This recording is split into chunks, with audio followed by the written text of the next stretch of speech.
Oh my god, hi.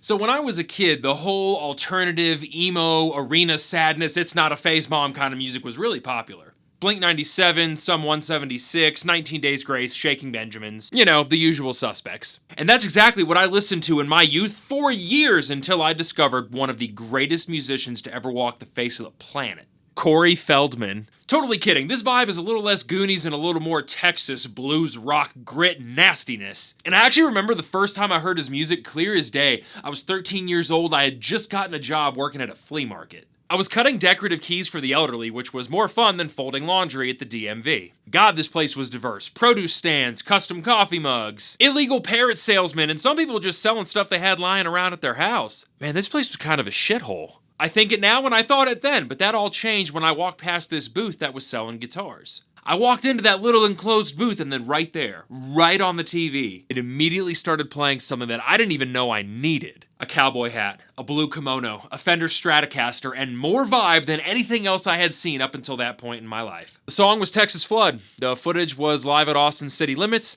and the artist was the legend himself, the late great Mr. Stevie Ray Vaughan. From the very moment the first note came on, I was just absolutely infatuated with what I was seeing. It was just so different from everything I had been exposed to up until that point. See, the bands of my childhood wrote hooky songs, and that's pretty much it. It was super structured and no real guitar solos. If there was one, again, very, very structured, simple guitar solo. And it was generally under 4 minutes long. The goal was super simple. Make it on the radio, capture as many young years as possible, playing really hooky, chorusy, emo type stuff, and repeat. But this one video of Stevie Ray Vaughan, it's over 8 minutes long, and it felt unstructured in the absolute best way possible. It was like that guitar was his wife, man. Like, he just fully embodied the instrument and the genre. And he just played with so much attitude and emotion, it felt like it was coming from another place. He was very fucked up on drugs at the time, so maybe it was coming from a different place. Nonetheless, incredible. At 13 years old, you're basically a single-cell organism. You know nothing about anything, and to put it politely, you are terminally stupid. If you are 13 and you're watching this, please take no offense. Believe it or not, I do not mean any offense, but as a 30-year-old man,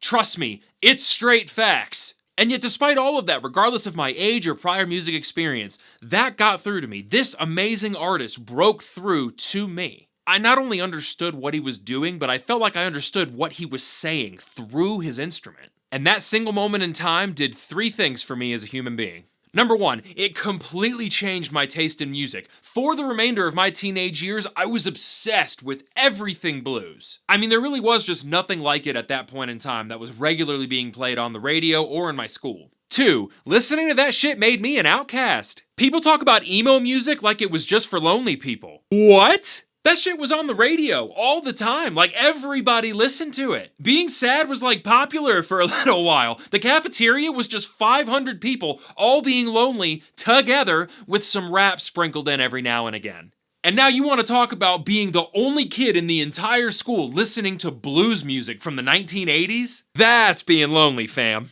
And finally, number 3, this guy made me broke, dude. All facts, me getting my first guitar, me learning my first chords, and having this absolute legend be my North Star as a musician, that just kept developing and developing until I had a maxed out Guitar Center credit card, I had more guitars than songs I knew how to play, and a savings account that just said remaining balance, LOL. And all that to be said, I'm eternally grateful to Stevie Ray Vaughan, and it genuinely pains me that I never got the chance to see him in person. If you did get to see him live, just know that you are so incredibly lucky, and some of us really envy you for that. His catalog is masterful, his solos were absolute legend status, and from what I understand, his live performances were second to none. So do me a favor, go on Spotify right now, type in Stevie Ray Vaughan, click play, and click shuffle.